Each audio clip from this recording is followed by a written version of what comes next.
Bonjour à tous et bienvenue pour un nouvel épisode de Comment devenir PNC. J'espère que les amionautes vous allez tous bien et que vous êtes prêts pour ce nouvel épisode.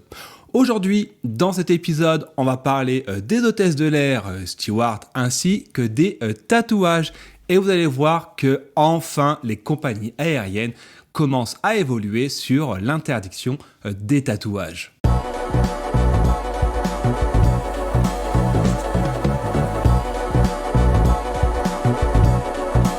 Avant de rentrer dans le vif du sujet, si tu n'es pas encore abonné, je t'invite à le faire dès à présent. Tu cliques sur le petit bouton abonnement, c'est juste en dessous, ça prend 2 secondes, c'est gratuit. Et tous les 15 jours, je te propose un épisode où j'aborde un sujet pour ta future carrière d'hôtesse de l'air et de steward. Maintenant que c'est fait, maintenant que j'ai fait l'introduction d'usage comme vous avez l'habitude, on va rentrer dans le vif du sujet des tatouages et du métier d'hôtesse de l'air et des stewards. C'est une question, je vous avoue que depuis que j'ai lancé la chaîne et également le podcast en équivalent, c'est une question que je reçois souvent en privé. J'ai un tatouage sur le poignet, j'ai un tatouage dans le dos, j'ai un tatouage par-ci par-là. Est-ce que je peux postuler? J'ai été recalé, c'est pas normal, on est en 21e siècle, aujourd'hui tout le monde parle des tatouages. Mais avant du coup de rentrer dans le vif du sujet, je vous expliquer ce qui se passe aujourd'hui, on va d'abord revenir à l'origine du métier d'hôtesse de l'air. Il faut savoir qu'à l'époque, au début de l'aviation civile, les métiers d'hôtesse de l'air étaient du coup uniquement dédiés aux femmes. Il y a une petite période où c'était des hommes, ensuite ça a été très vite écarté pour ensuite être uniquement des femmes jeunes, des femmes célibataires, partiellement, potentiellement également des infirmières pendant un temps. Et ces femmes-là, en fait, devaient refléter l'image de la compagnie aérienne et surtout refléter un glamour et quelque chose qu'en fait les passagers ne pouvaient potentiellement pas avoir. Et forcément, une hôtesse de l'air qui a été tatouée était quelque chose de plutôt mal vu car originellement, les tatouages étaient des signes distinctifs liés à des gangs, à des crimes ou qui avaient des messages potentiellement politiques. Certains tatouages, évidemment, je pense à ceux qu'on trouve dans certaines tribus du Pacifique, n'ont rien du tout lié à des gangs, c'est plutôt culturel, mais ça on en parlera un peu plus tard. Mais au global, 90% des tatouages qu'on trouve à travers le monde étaient liés à quelque chose de plutôt mal vu et plutôt à la criminalité. Et forcément, pour une compagnie aérienne, c'était juste pas possible qu'un membre d'équipage, une hôtesse de l'air au début et un peu plus tard les stewards, aborde des tatouages, des signes distinctifs qui pourraient potentiellement laisser penser à leurs passagers qu'en fait, le personnel qui est en train de servir en cabine est potentiellement quelqu'un qui a fait de la prison, qui a dealé de la drogue, etc., etc.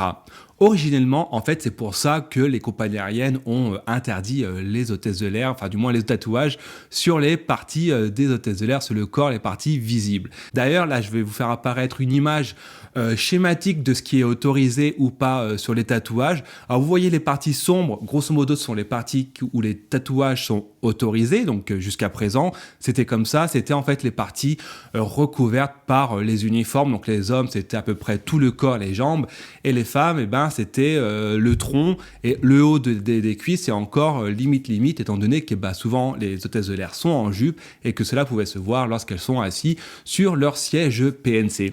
Mais aujourd'hui, on est au 21e siècle, on a bien avancé, on est aujourd'hui en 2023 et les tatouages qui avant étaient considérés comme quelque chose de mal vu, aujourd'hui ce sont des œuvres d'art, ce sont des choses qui sont rentrées dans la culture, dans la société et n'importe qui aujourd'hui, même ta mère, la grand-mère, à qui tu veux, va se faire tatouer parce que c'est quelque chose de culturel et ça permet aussi d'exprimer sa personnalité à travers un tatouage spécifique, par exemple sur une passion ou alors c'est sur des phrases philosophiques plus ou moins mal tournées. Alors je vous laisserai chercher sur internet les phrases toutes pourries qu'on peut trouver, mais bon, toujours est-il qu'aujourd'hui ça n'a plus rien à voir à ce qu'on pouvait trouver dans les années 50, 60 au début de l'aviation civile. Du coup, forcément, les compagnies aériennes ont dû bouger et ont dû s'adapter parce qu'en fait, les membres d'équipage, également, je vois dans ma compagnie aérienne, c'est le cas, il y a 80% peut-être des membres d'équipage qui sont tatoués à un endroit ou à un autre de leur corps. Et en fait, si ce sont des parties visibles, certaines compagnies aériennes vont dire, vous savez quoi, c'est une partie visible, on vous recrute pas.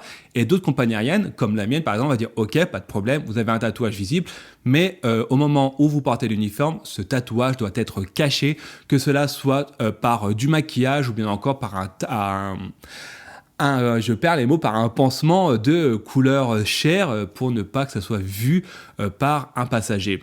Mais forcément, ça va un temps. Mais à un moment donné, surtout à l'heure actuelle, à l'époque où on vit, où tout le monde veut exprimer sa personnalité, et ben ça commence à plus en plus mal passer au sein des membres d'équipage, des hôtesses de l'air, des stewards et également directement des pilotes, car les pilotes sont aussi tatoués, hein, rassurez-vous, ils ne sont pas au-dessus des autres. Et donc forcément, les compagnies aériennes doivent évoluer et sont en train d'évoluer, et ça, c'est la révolution qui est actuellement en cours. La toute première fois qu'en fait une compagnie aérienne a autorisé les tatouages, et ben il faut remonter en 2019 avec Air New Zealand qui a autorisé ses membres d'équipage disposant de tatouages maoris, donc c'est des tatouages vraiment culturels, on en a forcément tous vu dans le Pacifique, à les laisser visibles lorsqu'ils sont en uniforme. Entre-temps, le Covid est passé par là, tout s'est gelé et toutes les avancées qui étaient en train d'être réfléchies au sein des compagnies aériennes s'est stoppé. La Covid, du moins les pandémies, le pic est passé et du coup la machine s'est remise en marche.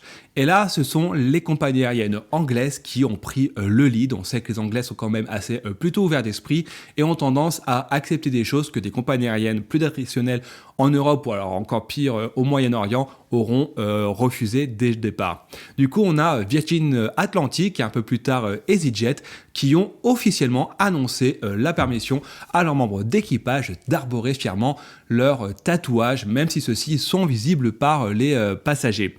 Alors du coup, aujourd'hui, vous allez chez Virgin, vous allez chez EasyJet, vous allez voir des membres d'équipage qui ont des tatouages, que ce soit sur le bras, que ce soit sur les jambes, etc. etc.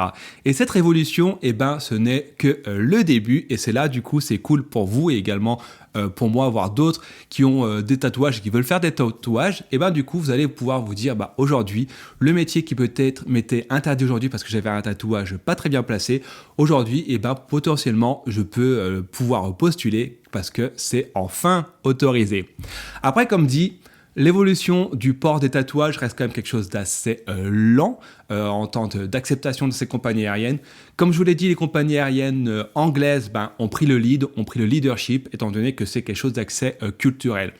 Avec le temps, c'est à parier, je mettrai ma main à couper, que cela va s'étendre au monde occidental, si je puis dire, donc c'est-à-dire par exemple l'Australie, l'Europe ou bien encore les États-Unis, étant donné que on partage au niveau culturel, on est assez proche du Royaume-Uni.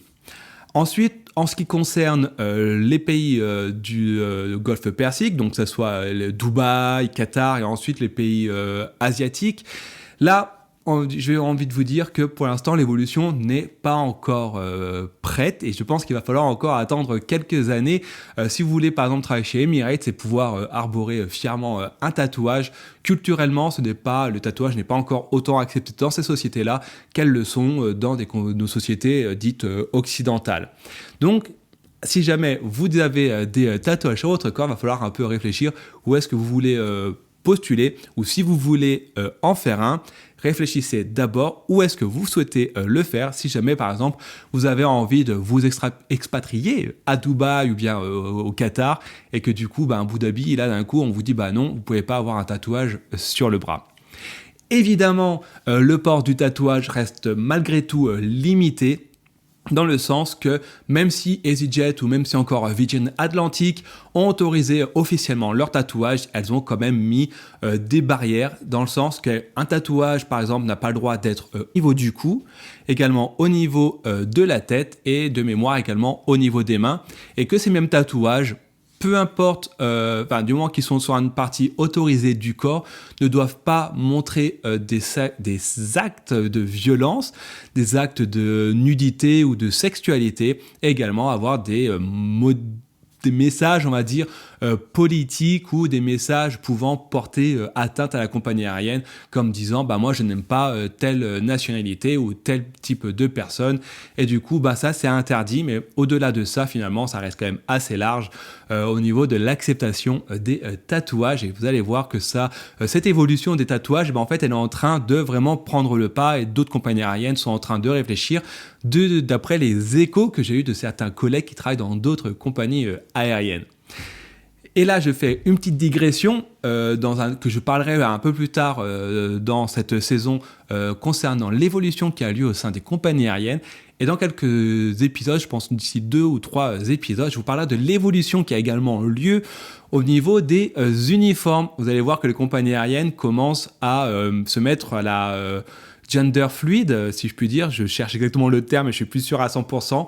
Et que du coup, les hôtesses et les stewards vont pouvoir se mélanger les uniformes. Mais ça, on en reparlera plus en détail dans un prochain épisode. Et voilà, on arrive à la fin de cet épisode. J'espère qu'il vous a plu. Si c'est le cas, n'hésite pas à t'abonner. Si ce n'est pas encore fait, n'hésite pas à mettre un like pour aider au référencement de la chaîne.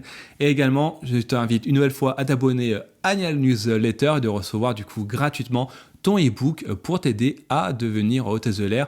Ton e-book où je t'apprends étape par étape à réaliser ton curriculum vitae.